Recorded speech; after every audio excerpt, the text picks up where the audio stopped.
for my money. There was nobody, no one that would run me. So give me a run for my money. Sipping bubbly, feeling lovely. Living lovely.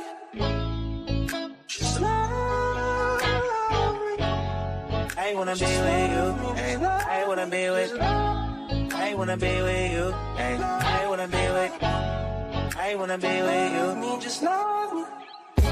If I didn't ride blade on curve, would you still? If I'm in my mind at work, would you still? Keep it 100, I'd rather you trust me than to. Keep it a whole 100, don't got you, I got nothing. I got something. Hey, we gon' fuck. Yo, what's up, everybody? Thank you guys for being here with me today. Happy Wednesday to you guys. Happy Hump Day. July 2nd. Last time you guys saw me, it was still June, now July. Time is flying by. This year is flying by, man. But I thank you guys for tuning in. The Mykell Mathieu Show, where you are a part of my journey as I take steps forward to reaching my ultimate goal, and that's claiming my spot on the Hollywood Walk of Fame, getting my star, and you are a part of this. So I thank you guys for tapping in with me today. Hopefully you guys having a good day out there, man. Beautiful weather in Los Angeles. If you're out here, hope you're taking advantage of it, being safe, having fun. But let's get right to it. We got to start off. Y'all see this episode. New center of attention, because that's right. The Los Angeles Lakers has a brand new starting center. Former first overall pick of the Phoenix Suns out of Arizona, the one and only DeAndre Ayton. Ayton he's going to be living good this year. He's going to earn $34 million next season from Portland and LA. So he's chilling, feeling good about his situation. He is going to be able to play with LeBron James and Luka Doncic, or at least I hope. You never know what's going to happen with this LeBron situation, but I don't think he's going anywhere, even though I would kind of like it for it to happen, but I don't think it's going to happen. LeBron, Ayton, Luka Doncic, Austin Reeves, that's your big four. Now they got to figure out the rest of the team around that group. But, you get Ayton, who is coming off of a run with Portland that we don't really want to talk about too much. Things weren't exactly what we expected, or maybe they were. Maybe people were like, man, you're going from a championship team to a bum team, and that's how you're going to look. He didn't have any fight. He didn't have that. He hasn't really had it, period, to be honest. Like, since his start, like, I was a huge fan of DeAndre Ayton coming out of college. Any skilled big guy that has footwork, that can knock down a jump shot, and you're athletic, I'm going to be a fan of your game. I loved watching KG, Duncan, of course, Shaq, seeing Giannis, the thing he's able to do. I wish he would be more in the post to show that. But I'm a fan of the big man. I'm a fan of the big guys going to work, getting buckets. But DeAndre Ayton has kind of not been that guy. People have been hoping that he was becoming something else. The Phoenix Suns were close to winning the NBA championship. Couldn't get over the hump because, hey, if Ayton would have been that guy to help D-Book, help Chris Paul, they might have been NBA champions. But he just hasn't took that step forward. But maybe everything can change. He is playing with one of the big man whisperers in Luka Doncic, who finds ways to get the very best out of his big guys. Like James Harden, he's a guy that can, pull the most out of your big guy, like he did with Gafford, like he did with Lively. There were moments last year where he had Jackson Hayes looking amazing. So maybe with a guy that's as skilled as Ayton, that's still an athlete, if he can just come and get that hunger, get that drive, get that fight, that dog in him that's needed to be successful, that maybe, just maybe, things can work, because Luka knows how to make things happen when it comes to these guys. And I just believe that DeAndre Ayton just needs to be a dog. Like, he needs to treat this like this may be my last opportunity to really let people know that I'm really somebody special. He's only 26 years old, going to be 27. He averaged 14 and 10 last season, but man, Now he can do it with some winning basketball. We just want to see, as far as me being a Laker fan, we just want to see him come out and bring any type of dog out of him, because if he could come and be better than expected, right? A lot of Laker fans, including myself, are kind of like, hey, this doesn't move the needle. But he is a career 16-10 guy. He's going to be under a 2-year contract. This year is pretty much like a prove-it year, even though next year he has a player option. But this is a prove-it year for DeAndre Ayton to show the NBA world that I mean business. You putting me with LeBron and Luka, you guys have made a mistake. And the Lakers can be, once again, the top 3 seed in the Western Conference if that can happen, because I expect Luka to come out and be incredible and playing some great basketball, being in some of the best shape of his career. You know what LeBron's going to do. He's going to show up, and as long as his body holds up, he's going to play out of this world. So I need DeAndre Ayton to be on that wave. And for a first overall pick, he hasn't made an All-Star yet. His best year was probably 2022, 2013. He averaged 18 points, 10 rebounds, nearly a block with the Suns. So there's something there.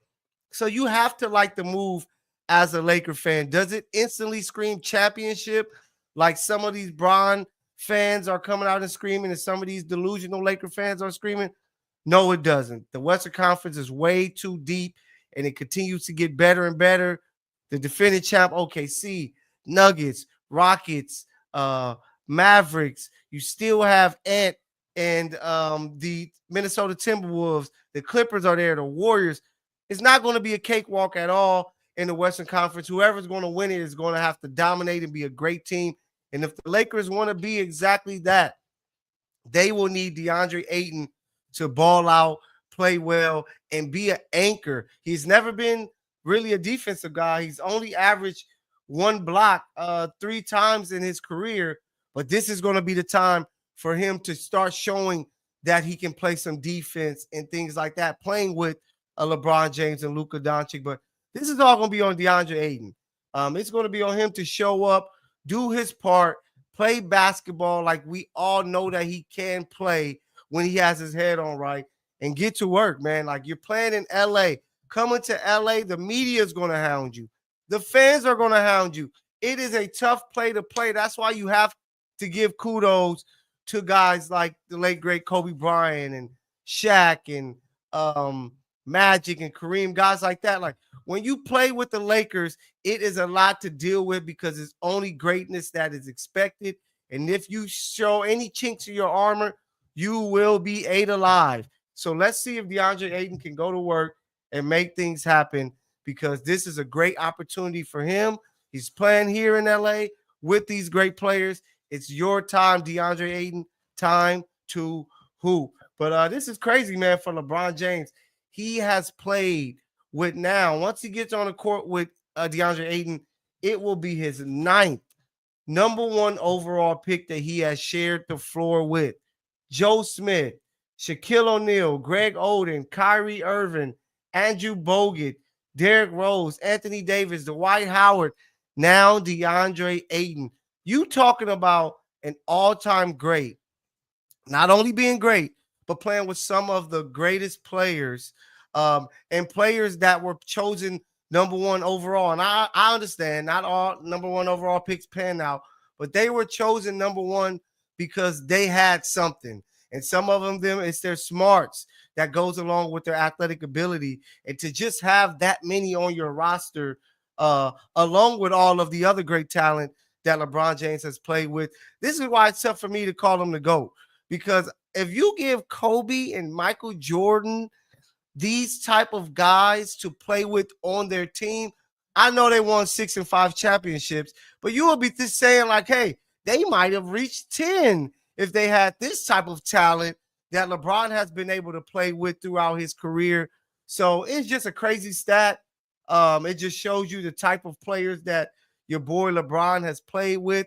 But now it's number 9, DeAndre Ayton. So a shout out to them. Hopefully they can figure things out and make it work, because, man, the Lakers have an opportunity and LeBron has an opportunity to possibly add number 5 to his championship rings. And taking you from the West Coast all the way to the East Coast to the Mecca, the New York Knicks, they will be hiring Mike Brown. Coach Mike Brown will be there taking over for Tibbs. I know a lot of people don't like the move.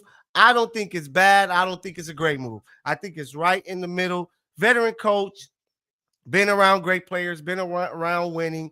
You know that he's going to coach hard. He's going to expect greatness out of his guys. He's going to bring a lot of things that Tibbs did, but I believe that he's going to bring enough of a difference. He's going to try to get to his bench.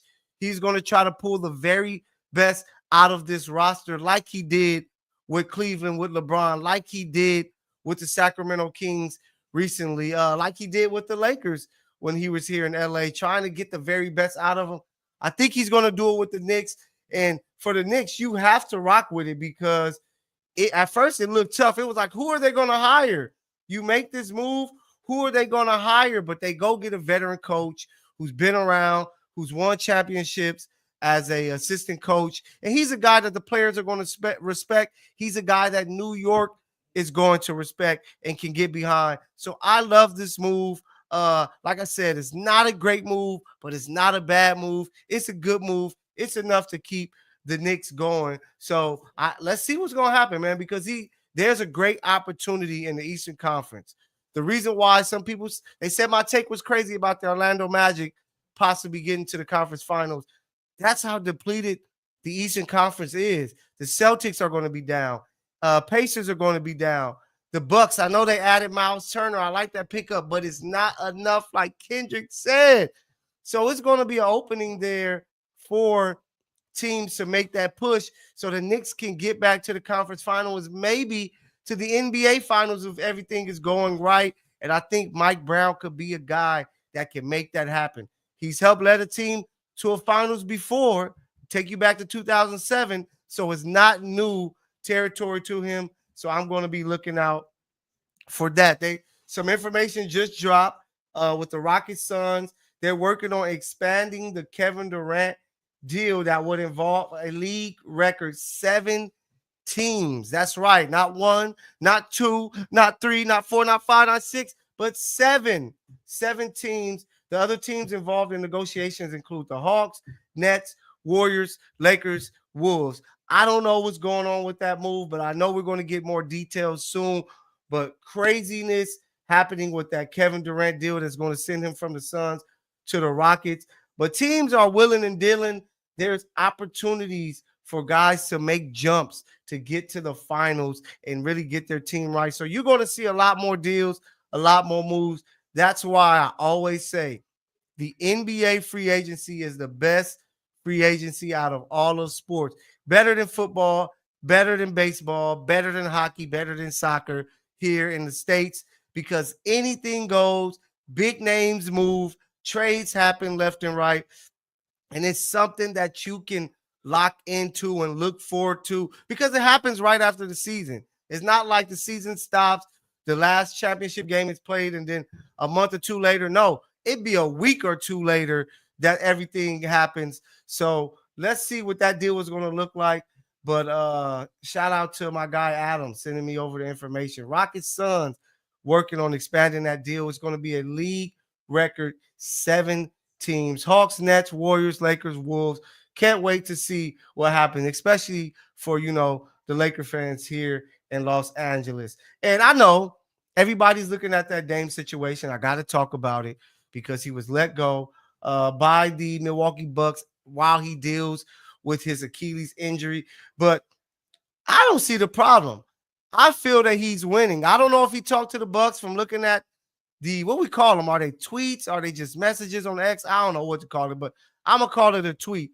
He looked like maybe he might have been a little salty, but to me, he's winning. Like, the man is able to be paid without playing.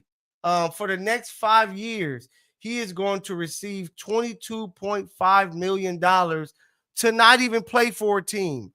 That's how you want to do it. Now he gets to rehab around his family.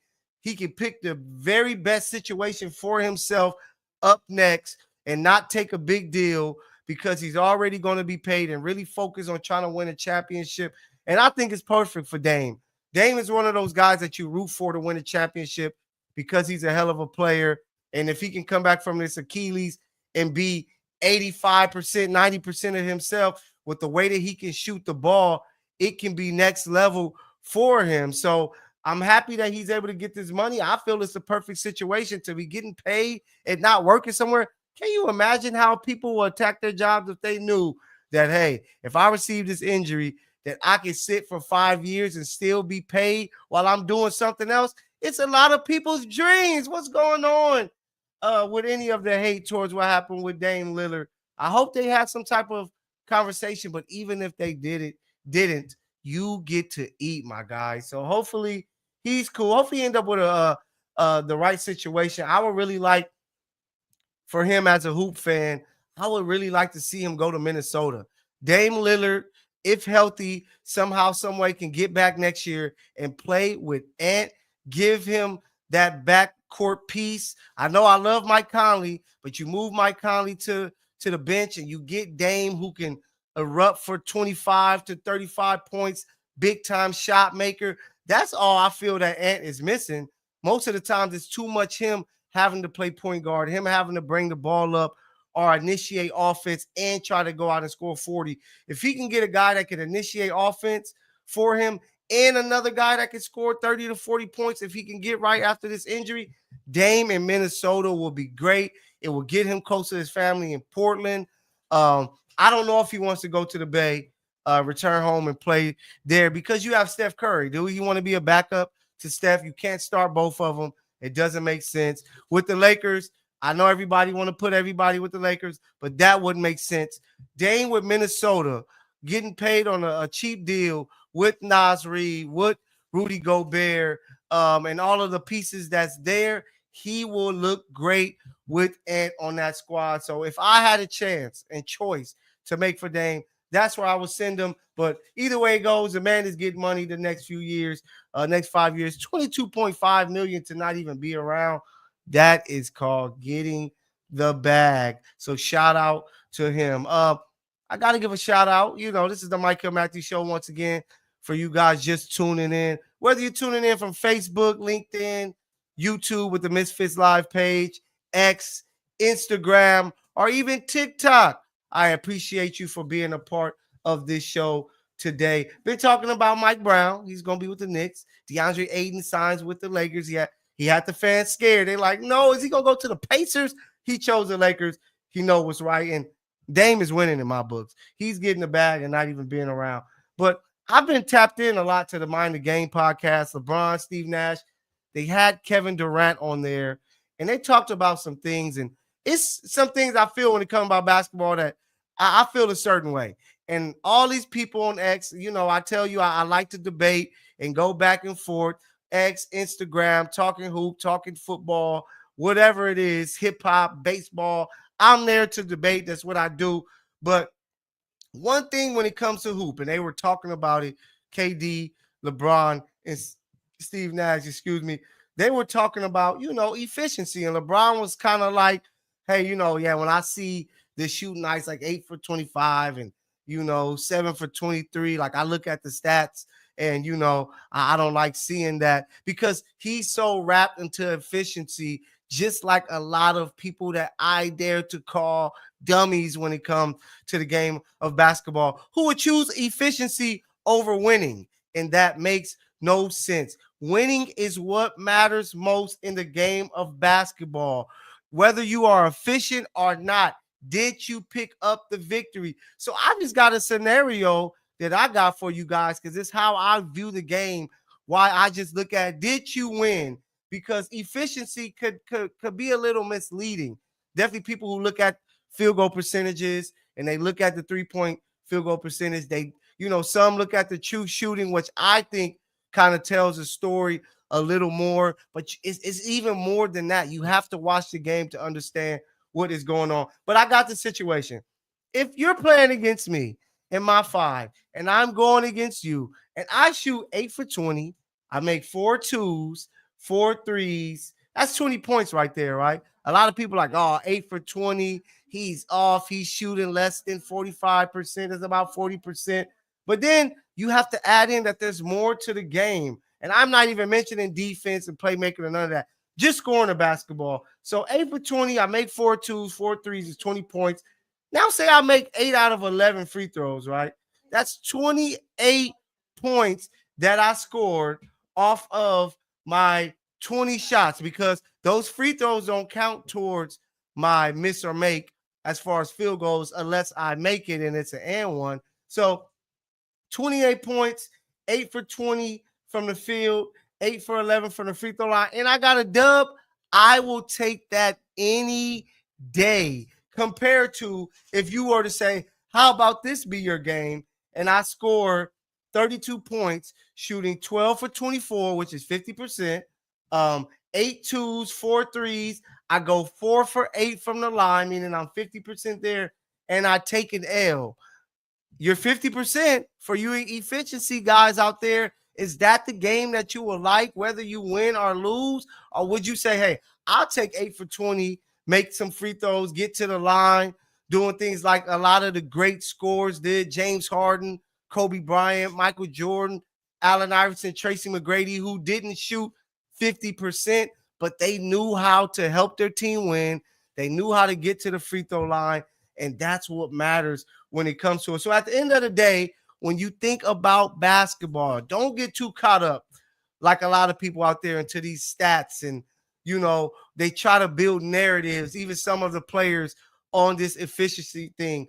The number one thing in a game of basketball is winning. We talk about Michael Jordan because he had the numbers, but most importantly, he won. And he won in a big way, 6 championships. Each player, each great player of any era always won the most championships. That's why they're so great. That's why we praise them the way that we do.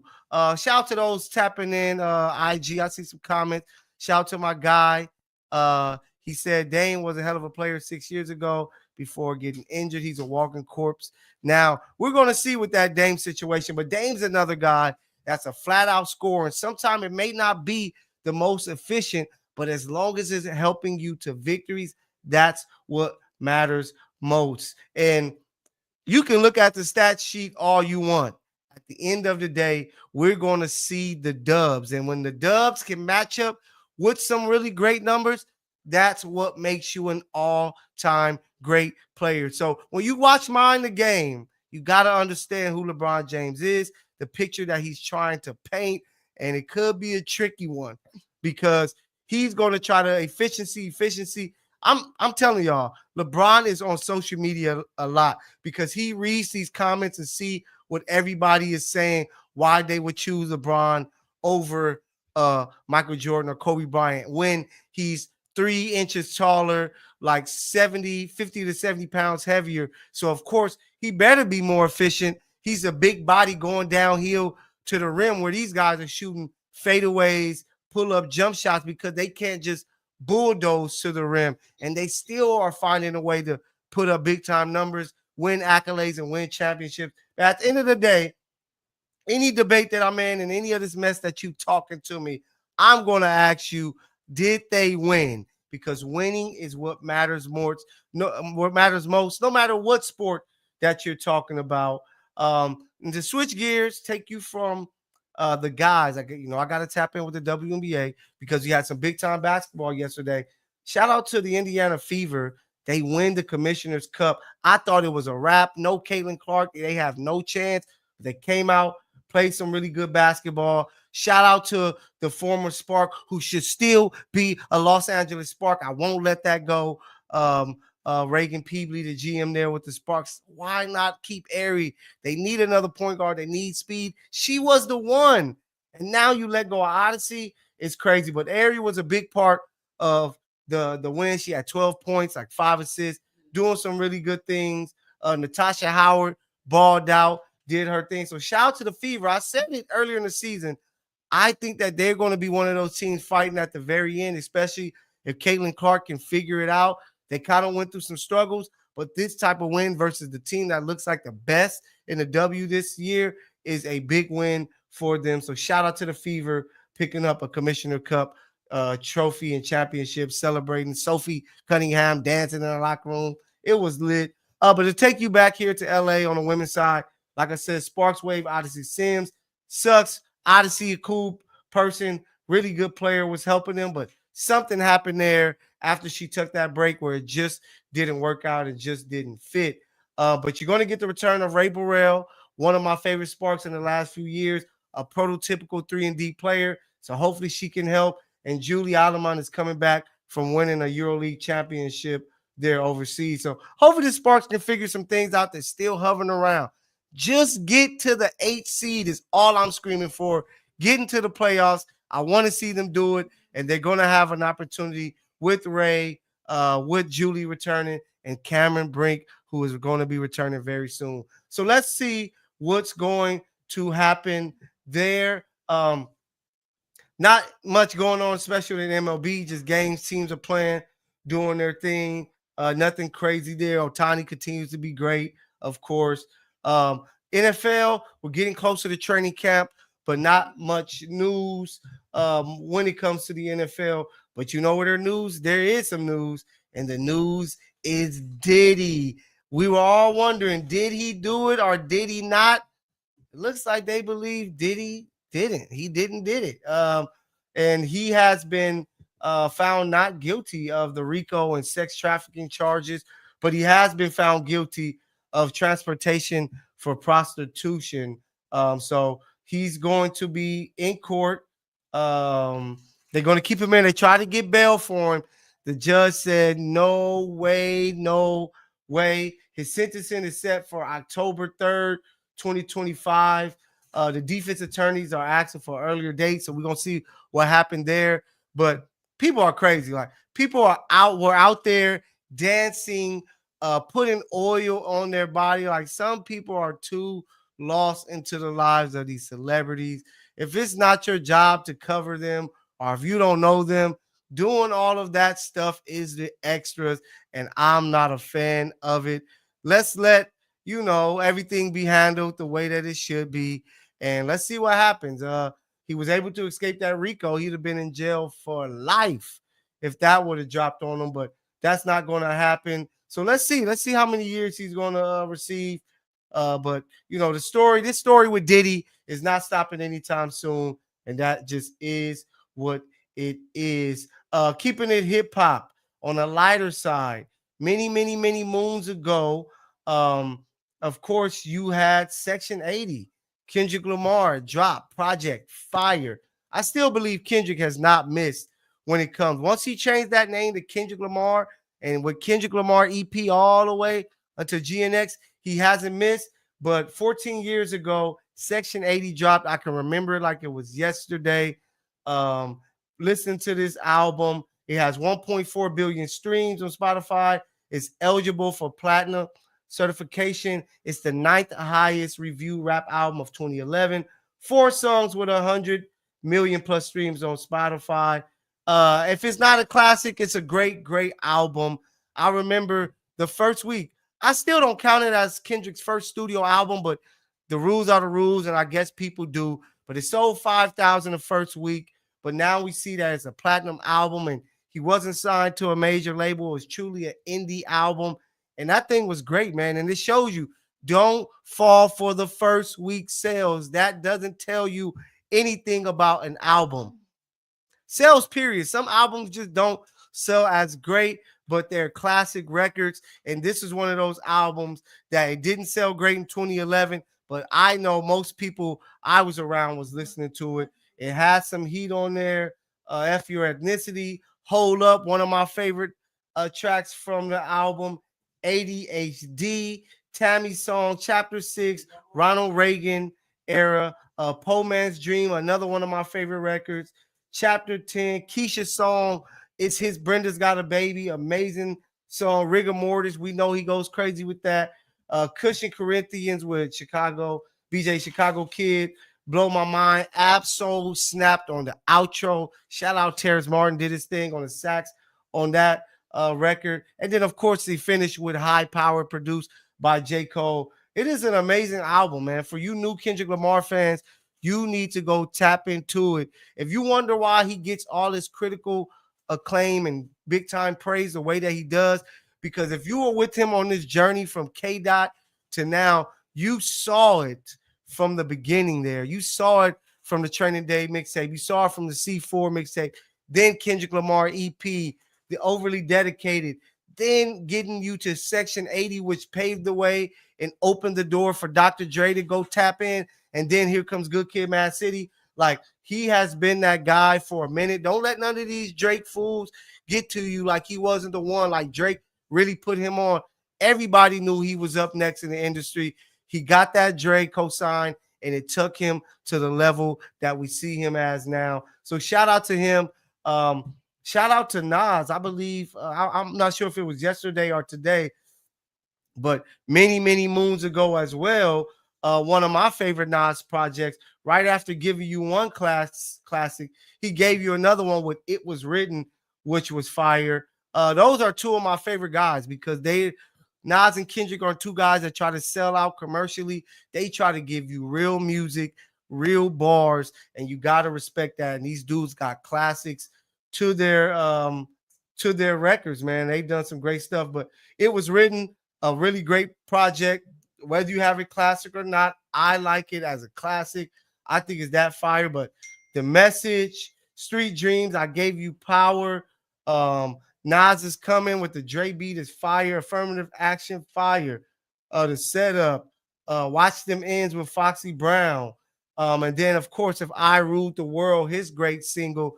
He's clearly, to me, if you see a lot of Kendrick Lamar, you can see where he learned from the legends, especially a legend like Nas. So shout out to K-Dot, shout out to Nas. Like I said, they are in that top 7 for me when it comes to rappers of all time that I won't be moving them off anytime soon.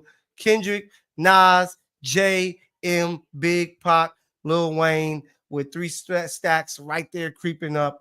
But those are the guys to me when it comes to hip hop and today's date and the history of it. Some great projects were dropped. But before I get out of here, you know, I gotta nerd out a little bit. If you don't see it, see the Spidey shirt. I'm tapped in.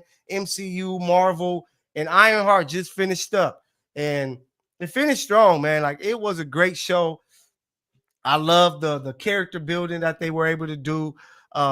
For finally Riri Williams finding her way. The final Ironheart suit was fire, built from her stepfather's car. And then we got a Mephisto appearance. Like, that was really dope. Just to think, like, I would have never thought that his appearance will be through Riri Williams and Ironheart, but it fit perfectly well. And it's the end of Phase 5. Now we move over to Phase 6 with Fantastic Four on July 25th. It's a lot of great things for you comic nerds, MCU, DCU nerds. You got Superman coming up next Friday. Like, it's some great things coming. But, man, with Ironheart, I'm just wondering what's next. Like, what's next for the character? I think a lot of people came in hating and hoping that the show didn't succeed the way that it did because it's a Black female-led show, but it surprised a lot of people. It got people wishing it was more than the 6 episodes. Got people wishing it was a week-by-week drop, but great show. I'm going to rewatch it again. It was that dope. If you haven't seen it, go and check out Ironheart. It is a lot of heat. But that's it for me, guys. I will be back with you Friday with some more heat of the Mykell Mathieu Show, where you can tap in and listen about your favorite takes when it comes to sports, entertainment from the one and only Mykell, giving you everything from our perspective. But I see you then. I hope you guys have a good time. Enjoy yourself. Enjoy some of this weather. Enjoy the rest of your Wednesday. Enjoy Thursday. And we back at it Friday. Let's see. We got that big trade coming with the NBA. Let's see what the new additions to it. Will the Lakers make more moves? And, you know, it's always craziness going on, and I'm going to talk about it, baby, because that's what I do. So I'll see you guys Friday. Have a good day. Have a good night. Feeling like Tyson with it. Only for the night, I'm kidding. Only for life, yeah, only for life, yeah, only for life. Let's get it. Hit that shoulder, me. I know what coming over me. Backstroke overseas. I know what you need. Already on 10, all money come in. All feeling go out. This feeling don't drought. This party won't end. If I didn't ride blade on her, would you still? If I'm in my mind at work, would you still.